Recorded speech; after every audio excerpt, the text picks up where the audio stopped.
segundo grupo está dedicado a los componentes electrónicos que vais a usar en el laboratorio. En particular, vamos a hablar sobre los condensadores, los diodos y el transistor bipolar o BJT. Os mostraremos sus principales características y a cómo trabajar con ellos. Y para ello, haremos uso de una herramienta fundamental, las hojas de características. Comencemos por un elemento simple, como el condensador. Hay muchos tipos de condensadores, cada uno con sus peculiaridades.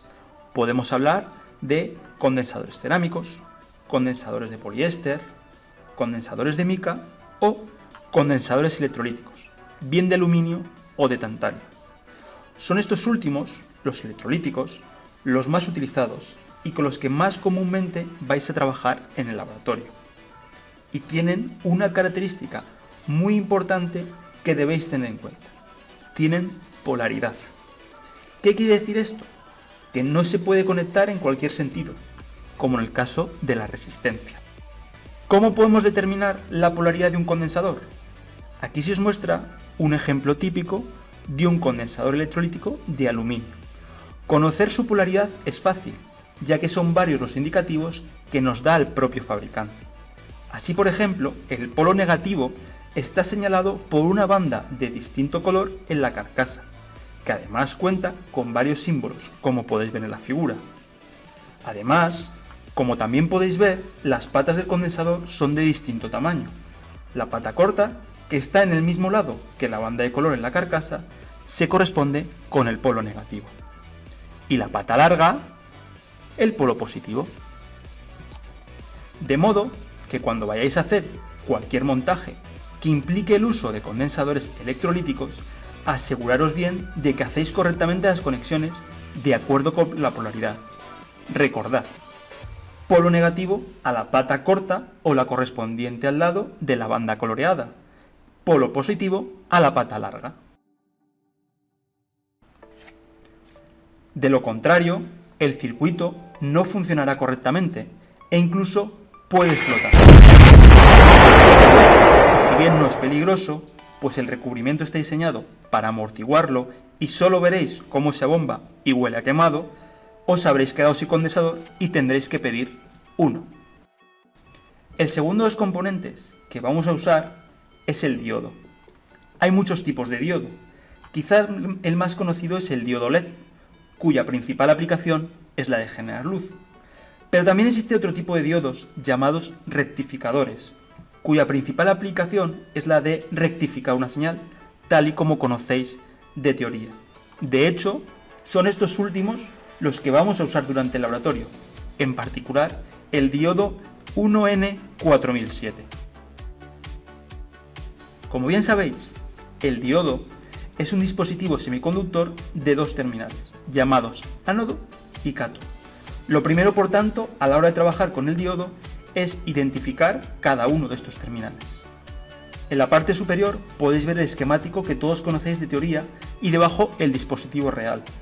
El cátodo, representado en el esquemático por una línea vertical, viene representado en el dispositivo real por una franja de distinto color sobre la carcasa, también vertical. Esto es general y lo podéis ver en otro tipo de diodos, donde podéis identificar claramente la franja que indica el terminal del cátodo. El otro terminal, por lo tanto, es el ánodo, descrito en el esquemático como un triángulo. De forma análoga al caso del condensador, si queréis hacer que vuestro circuito trabaje correctamente, debéis identificar los terminales del diodo a la hora de hacer las conexiones. Y es que el diodo es una unión PN, como bien sabéis, a la que es necesaria aplicar una cierta tensión para que conduzca corriente. Si bien esta tensión debe ser aplicada correctamente, de modo que el polo positivo esté en el ánodo y el negativo en el cátodo. En este caso, el diodo estará en configuración directa. En caso contrario, la unión PN está en la inversa y no permitirá el paso de corriente a través de ella. Pero además, la tensión aplicada al diodo no puede tener un valor cualquiera.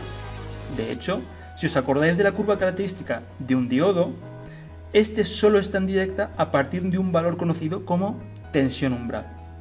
Debemos tener muy en cuenta este valor para asegurarnos cuando estamos en directa y cuando en inversa. Para ello podemos consultar el valor en las hojas de características. Aquí os mostramos la hoja de características del 1N4007, donde podéis identificar el valor de la tensión umbral, que describen como forward voltage y que vale 1 voltio. Si todo está correctamente conectado y la tensión que ve el diodo es mayor que ese valor límite, entonces el diodo conduce y pasa la corriente a través de él en el sentido ánodo-cátodo. El siguiente componente que vamos a tratar es el transistor bipolar. Como podéis saber de teoría, el transistor bipolar, o BJT, es un dispositivo semiconductor de 3 terminales, formado por una estructura compuesta por 3 capas de semiconductor dopadas de distinta forma. En el caso que nos ocupa, tenemos un transistor NPN, lo que implica que tiene 2 capas dopadas N y una P, como se ve en el esquema. El símbolo esquemático de un BJT NPN es el que mostramos aquí, donde podemos reconocer sus distintos terminales: base, identificado con una B, colector, marcado con una C, y emisor, con una E. La forma y los valores de tensión que se aplican al transistor también son importantes. De teoría, recordaréis que los valores de las tensiones base-emisor y colector-emisor son unos parámetros importantes.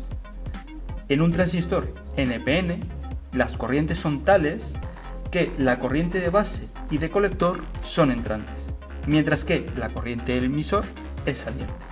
El problema es que el dispositivo físico es una cosa como lo que se muestra en la foto. Efectivamente tiene 3 terminales, 3 patas, pero ¿cómo saber cuál es cuál? Para identificar cada uno de los terminales debemos hacer uso de las hojas de características.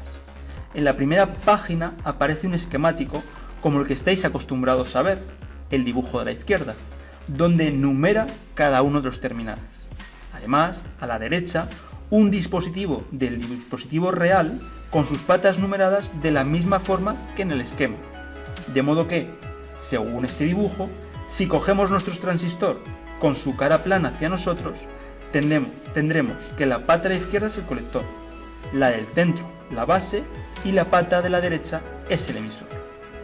De acuerdo con eso, ya podemos montar nuestro circuito sabiendo que aquellas conexiones en las que intervenga el colector tendrán que ir en la pata correspondiente, la de la izquierda visto de la parte plana, y así sucesivamente. Como comentamos antes, dependiendo del sentido y los valores de las tensiones aplicadas al transistor, el BJT puede operar en 3 zonas de funcionamiento, llamadas corte, saturación y activa. En corte, el transistor no permite el paso de corriente. De hecho, como veis, las corrientes tanto de base como de emisor y colector tienden a ser nulas. Suele ser una situación poco interesante y ocurre cuando la tensión base-emisor es menor que un cierto valor, VBE-ON, que es característico del transistor.